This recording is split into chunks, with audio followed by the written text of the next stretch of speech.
Fanya hivi kila unapoenda kukojoa au unapokwenda haja ndogo. Hii iweze kukusaidia wewe katika kujizuia au katika kuweza kulizuia bao linapotaka kutoka au pale unapotaka kufika kileleni mwanaume.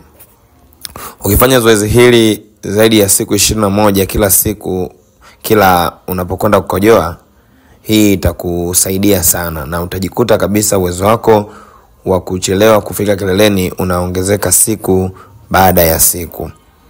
Unapenda kukojoa, jitahidi sana usikojoe mkojo moja kwa moja.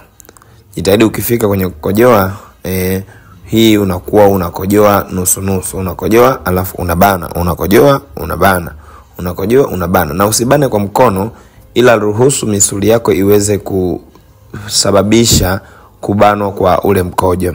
Kwa hiyo utajikuta zoezi hili linakusaidia wewe kila siku, na utajikuta uwezo wako wa kuweza kujizuia hapo unapotaka kufika kileleni, hapo unapokuwa unafanya tendo la ndoa, unazidi kuongezeka siku baada ya siku. Kwa hiyo zoezi hili ni muhimu kwa wanaume, na kama unawapenda rafiki zako, ujumbe huu share nao, copy link, watumie.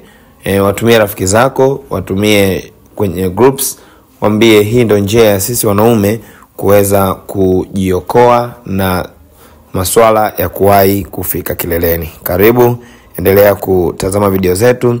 Usiache kubonyeza maneno mekundu yaliyoandikwa subscribe hapo chini kwa ajili ya masomo mengine yanayoendelea hapa. Karibu sana.